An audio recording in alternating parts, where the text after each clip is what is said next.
हिंदी में यूपीएससी की तैयारी से संबंधित प्रोग्राम्स को देखने के लिए सब्सक्राइब करें study IQ IAS Hindi. Hello दोस्तों, स्टडी IQ IAS हिंदी पे आप सबका स्वागत है। और अभी हम चर्चा करेंगे नाइजर में हुए घटनाक्रम के बारे में।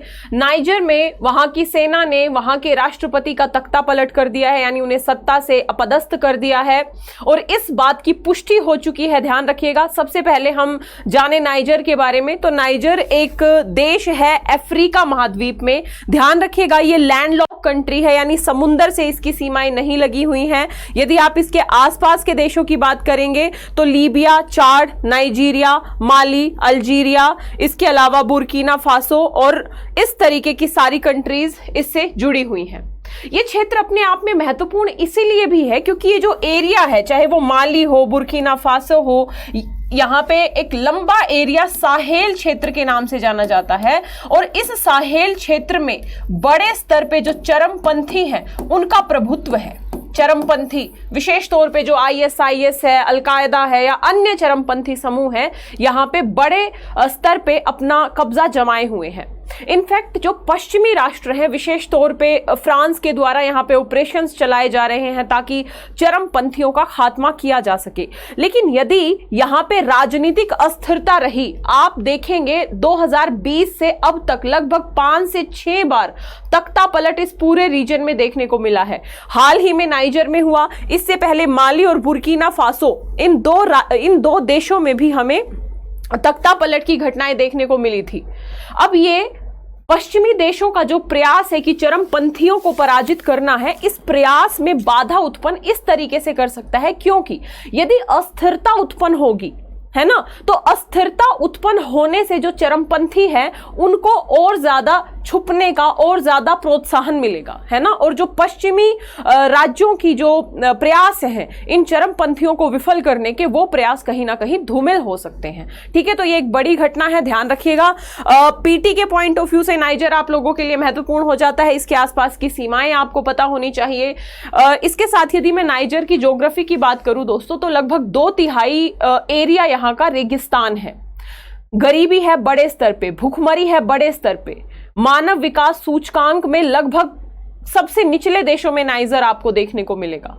इसके साथ ही सत्ता की अस्थिरता तो आपने देख ही ली, यानी लोगों के जीवन स्तर की यहां पे बात करें तो बहुत ज्यादा बेहतर नहीं है। और यदि इस तरीके की अस्थिरता रही शासन में तो फिर और ज्यादा स्थिति बिगड़ सकती है। यहाँ के जो राष्ट्रपति जिनको अभी अपदस्थ किया गया है, इनको चुना गया था 2021 में ही चुनाव हुए थे और वर्तमान में इनको हटा दिया गया है सत्ता से। ठीक है, ध्यान रखिएगा। ये मैं आप लोगों को सारी चीजें बता चुकी हूं।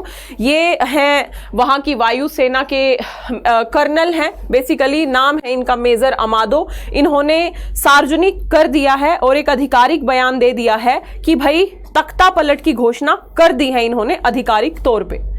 ठीक है, ये आप लोगों ने देखा भी होगा न्यूज में। साथ ही हम ये कह सकते हैं कि ये तख्ता पलट क्यों हुआ, इसके पीछे बहुत सारे रीजंस दे रहे हैं सेना के जो अधिकारी गण हैं जिन्होंने तख्ता पलट किया है। कि भाई एक तो अफ्रीका देश की बिगड़ी हुई सुरक्षा, यानी सुरक्षात्मक मुद्दे थे देश में, बढ़ता हुआ भ्रष्टाचार, भूखमरी, आर्थिक व्यवस्था की तंगहाल स्थिति, ये कुछ परिणाम माने जा सकते हैं जिनके चलते ये तख्ता पलट बेसिकली हुआ है। इसके साथ ही तख्ता पलट के साथ जितने भी संस्थान हैं उन सबको निलंबित कर दिया गया है और निलंबित करने के साथ साथ बाहरी साझेदारों से हस्तक्षेप नहीं करने का आग्रह किया गया है। और यह कहा गया है कि यह हमारे राष्ट्र का आंतरिक मामला है, इसमें कोई भी बाहरी शक्ति हस्तक्षेप ना ही करे तो ही अच्छा रहेगा। यानी वायुसेना के जो कर्नल हैं अमादो, इन्होंने वीडियो में कहा है कि सुरक्षा स्थिति में लगातार गिरावट थी, खराब आर्थिक और सामाजिक शासन का परिणाम है ये तख्ता पलट। कहीं ना कहीं इन्होंने इस कार्य को वैध दर्शाने का प्रयास किया है। पूरे नाइजर में कर्फ्यू लगा दिया गया है और इस कर्फ्यू का, इस तख्ता पलट की वैश्विक प्रतिक्रिया भी बड़े स्तर पे हमें देखने को मिली है। यदि हम वैश्विक स्तर की बात करें तो आप ध्यान रखिएगा, सबसे पहले तो मैं आप लोगों को ये बता दूं दोस्तों, P2I बैच स्टडी IQ का शुरू होने वाला है। प्रीलिम्स टू इंटरव्यू बैच हो चुका है। अंतिम तिथि है इसमें एडमिशन लेने की 31 जुलाई।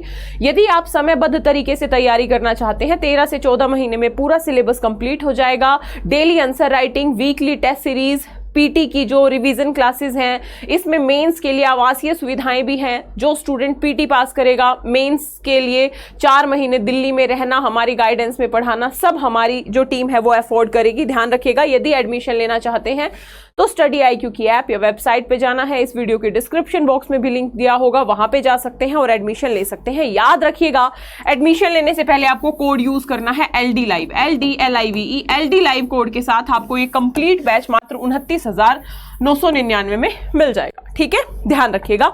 इसके साथ यदि मैं आगे बात कहूं कि भाई बड़े स्तर पे इसका वैश्विक प्रतिक्रिया देखने को मिली है। सबसे पहले यदि देखें तो जो गुटेरेस है, संयुक्त राष्ट्र महासचिव हैं, इन्होंने निंदा की है और ये कहा है कि लोकतंत्र की बहाली होनी चाहिए और इस तरीके के तख्तापलट का पूरा विश्व निंदा करता है।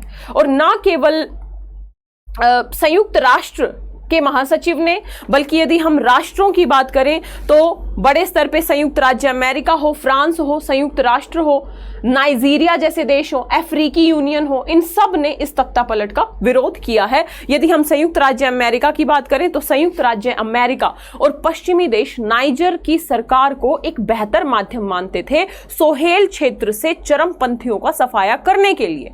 और यदि नाइजर जैसे देशों में या अलग अलग देशों में इस तरीके की राजनीतिक अस्थिरता रही तो पश्चिमी देशों के सामने काफी सारी चुनौतियां आ सकती हैं चरमपंथियों से मुकाबला करने में। ठीक है, तो यहां पे अमेरिका ने भी अपने स्टैंड को साफ कर दिया है कि हम इस तख्तापलट का सार्वजनिक तौर पे निंदा करते हैं, विरोध करते हैं और लोकतांत्रिक तरीके से चुनी हुई सरकार का ही हम समर्थन करते हैं। फ्रांस ने तो पूरा एक बारे खान मिशन चला ही रखा है साहिल क्षेत्र में, जैसा मैंने आपको बताया, और फ्रांस ने भी इस बात की निंदा की। और फ्रांस के साथ साथ जो अफ्रीकी संघ है उसने भी बैजोम है कौन, नाइजर के राष्ट्रपति जिनका तख्तापलट कर दिया गया है, बैजोम की हिरासत की निंदा की है।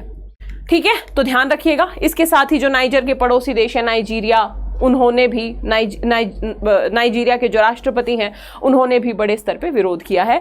तो इस तरीके से हमने देखा कि नाइजर की ज्योग्राफी क्या है, नाइजर का इंपॉर्टेंस क्या है, सोहेल क्षेत्र के मुद्दे क्या हैं, पश्चिमी राष्ट्रों के मुद्दे क्या हैं, और इस क्षेत्र में यदि अस्थिरता स्थापित होगी तो उसका परिणाम न केवल इस क्षेत्र को बल्कि पूरे विश्व को भुगतना पड़ सकता है, क्योंकि यहां पे चरमपंथ का लगातार बड़े स्तर पे प्रचार प्रसार हो रहा है। और यदि चरमपंथ की समाप्ति करनी है तो पश्चिमी देश बिना इन देशों के सहयोग के नहीं कर पाएंगे। और इन देशों का सहयोग कब मिलेगा, जब यहां पे स्थिरता स्थापित होगी। ठीक है, तो ध्यान रखिएगा, ये काफी महत्वपूर्ण न्यूज आप लोगों के लिए साबित हो सकती है। यदि आप मेरे से जुड़ना चाहते हैं, इस क्लास की या हर क्लास की PDF प्राप्त करना चाहते हैं, तो आप जुड़ सकते हैं Lalita Dahiya academy Telegram channel पे। इस टेलीग्राम चैनल पे मेरी सारी क्लासेस की PDF, मेरी क्लास के टाइमिंग्स, नोटिफिकेशन सब कुछ मिल जाएगा। इसके अलावा फेसबुक पेज और इंस्टाग्राम ललिता दहिया अकेडमी के नाम से ही मिल जाएंगे, तो आप वहां पे भी मेरे से जुड़ सकते हैं। होप आपको आज की क्लास अच्छी लगी होगी। यदि क्लास अच्छी लगी है तो वीडियो को लाइक कीजिए, जितना शेयर कर सकते हैं उतना शेयर कीजिए। चैनल पे यदि नए हैं तो चैनल को सब्सक्राइब कीजिए। मिलते हैं नेक्स्ट परिचर्चा में, तब तक के लिए जय हिंद, जय Bharat, all the best. Hindi में UPSC की तैयारी से संबंधित प्रोग्राम्स को देखने के लिए सब्सक्राइब करें स्टडी IQ IAS हिंदी।